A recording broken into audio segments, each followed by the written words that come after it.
जब तक तोड़ेंगे नहीं तब तक छोड़ेंगे नहीं। कसम देश की खाते हैं, हमास का नाश करके ही मानेंगे। गाजा पट्टी में दिया जलाने वाला नहीं बचेगा। दिवाली के पहले गाजा का नाश निश्चित।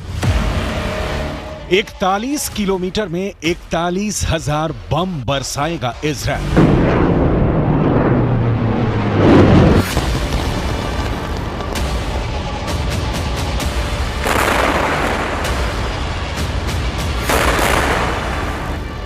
आतंकी हमास की तरह तेजी में नहीं, आतंकियों की तरह कत्लेआम मचाकर नहीं, बहुत इत्मीनान से, बहुत सोच विचार कर, पूरी प्लानिंग के साथ इजराइल गाजा पट्टी में छिपे आतंकियों का सर्वनाश कर रहा है।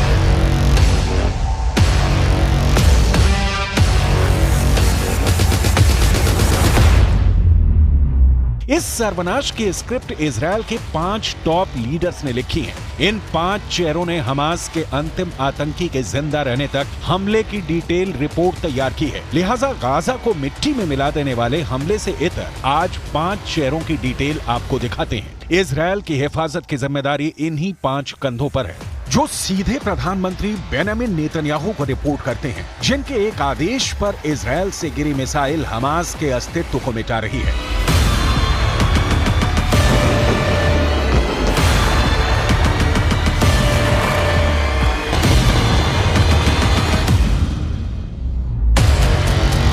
पहला नाम है इजराइल के रक्षा मंत्री योव गैलेंट का। दूसरा नाम है इजराइल के डिफेंस फोर्सेस के chief of staff lieutenant general Herzi Halevi का। तीसरा नाम है इजराइल के खुफिया एजेंसी के डायरेक्टर डेविड बार्निया का। चौथा नाम है इजराइल के एयरफोर्स के चीफ तोमर बार का।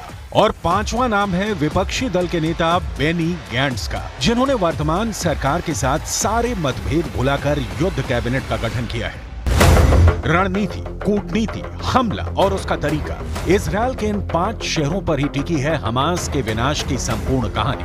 आपको एक एक कर इन 5 चेहरों की पहचान, इनकी जिम्मेदारी और इनके एक्शन की डिटेल दिखाएंगे।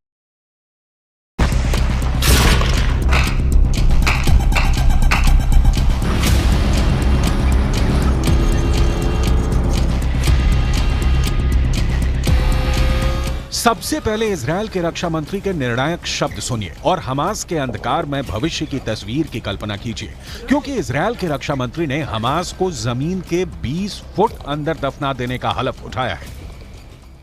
אנחנו נשנה את פני המציאות ברצועת עזה 50 שנה קדימה.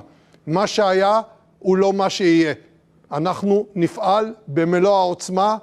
אני מבקש מאזרחי ישראל להתאזר בסבלנות, לגבות את צה"ל ואת כוחות הביטחון।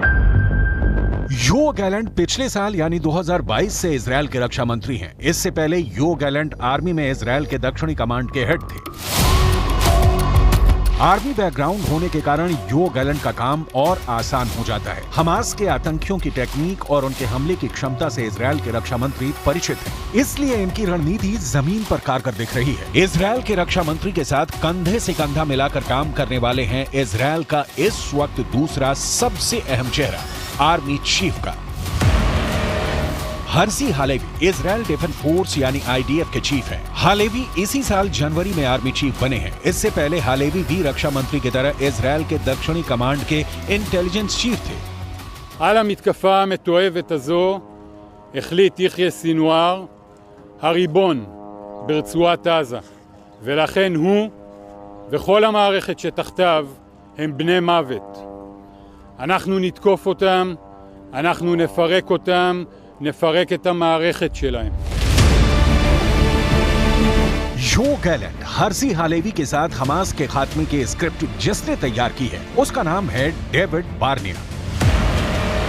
डेविड बार्निया ने 2021 में यानी 2 साल पहले दुनिया की सबसे तेज तर्रार खुफिया एजेंसियों में नंबर 2 मोसाद के डायरेक्टर का पद संभाला था। डेविड बार्निया की तो पढ़ाई लिखाई ही मिलिट्री स्कूल में हुई है और इसके बाद डेविड बार्निया ने मिलिट्री में नौकरी भी की है। योव गैलेंट, हर्जी हालेवी और डेविड बार्निया, इन तीनों के अलावा और 2 चेहरे हैं जिन्होंने युद्ध में इजरायल की बागडोर संभाल रखी है। लेकिन इन दो चेहरों की जिम्मेदारी और एक्शन की डिटेल आगे दिखाएंगे। उसके पहले इजरायल ने हमास के द एंड की जो प्लानिंग की है उसे समझना बहुत जरूरी है। असल में अब तक गाजा पट्टी पर हमले के लिए इजरायल अपनी मिसाइलों का इस्तेमाल कर रहा है। इजरायल की एयरफोर्स अपनी तकनीक और हमले के लिए स्ट्रेटजी के लिए जाना जाता है। लेकिन अब इजरायल का फैसला दिख रहा है कि वो अब गाजा पर सिर्फ आसमानी हमले नहीं बल्कि हमास के खिलाफ जमीनी हमले की तैयारी शुरू कर दी है। इजरायली सेना के मुताबिक गाजा में हमले के लिए उसने अपने हजारों सैनिकों को तैयार कर दिया है। ग्राफिक्स के जरिए समझिए कि इजरायल ने किस तरह के अटैक का प्लान तैयार किया है। इजरायल में ये वो इलाका है जिसे इजरायल ने मिलिट्री जोन घोषित कर दिया है और इस इलाके को खाली करा लिया गया है। यानी इस जोन में अब किसी इजरायली नागरिक को रुकने की इजाजत नहीं है। उन्हें बसों में भरकर सुरक्षित जगहों पर पहुंचाया गया है और अब यहाँ सिर्फ और सिर्फ सेना के जवान मौजूद हैं और उनके साथ उनके मिलिट्री इक्विपमेंट्स हैं, हैवी मिलिट्री इक्विपमेंट्स। इजरायल की सेना ने अपने 10,000 से ज्यादा सैनिक बॉर्डर पर तैनात कर दिए हैं जो गाजा में जमीनी हमले करने के लिए सरकार के फैसले का इंतजार कर रहे हैं और सरकार का फैसला आते ही हमास के लड़ाकों पर टूट पड़ेंगे। इजरायल के बॉर्डर पर जो जवान तैनात हैं, उनकी संख्या की पूरी डिटेल इजरायल ने जारी नहीं की है। लेकिन हमास ने जिस तरह से जल, थल और नभ से एक साथ हमला किया है, उसे देखते हुए इजरायल भी हर दिशा से हमला करने की तैयारी में है। गाजा की वो पहले ही नाकेबंदी कर चुका है। अब समझने की कोशिश करते हैं कि इस वक्त इजरायल की सेना किस तरीके से काम कर रही है। तो सबसे पहले ये जानना जरूरी है कि इजरायल में फ्रंट लाइन पर जो खड़े होते हैं वो इजरायली आर्मी यानी IDF के जवान। इनके पीछे होती है रिजर्व फोर्स जो बॉर्डर के जवानों को कवर फायर देती है। इन दोनों के पीछे होते हैं अगर जरूरत पड़े तब पैरामिलिट्री के जवान और उसके बाद आती है इजरायल की तेज तर्रार पुलिस और इन सबको जानकारी पहुंचाने का काम करती है मोसाद। अब की बार जिसके फेल होने पर युद्ध शुरू हो गया है। आपको आगे दिखाएंगे कि इजरायल की कुल मिलिट्री ताकत कितनी है। लेकिन उसके पहले वो दो नाम जिन्होंने इजरायल की सुरक्षा की शपथ ली है। चौथे नंबर पर है इजरायल एयरफोर्स के चीफ मेजर जनरल तोमर बार। एयरफोर्स के चीफ बनने से पहले तोमर बार इंटेलिजेंस डायरेक्टोरेट में काम करते थे। इजरायल एयरफोर्स के चीफ मेजर जनरल तोमर बार ने ही सबसे पहले हमास के खिलाफ मिसाइलें मारने का ऑर्डर पास किया। तोमर बार को इस बात का दुख है कि उनकी सेना को रिस्पॉन्स करने में देर लगी। लेकिन अब तोमर बार के एक्शन बता रहे हैं कि वो कितने क्रोध में हैं।